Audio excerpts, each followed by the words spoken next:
You ask Tiger to calculate. This deals with linear inequalities with one unknown. The final result is x greater than 4. Let's solve it step by step. Rearrange the coefficients.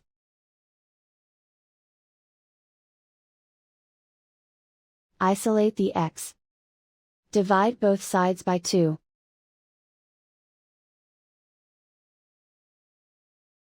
Simplify the fraction.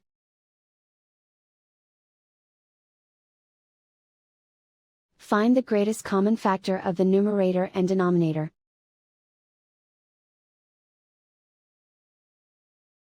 Factor out and cancel the greatest common factor.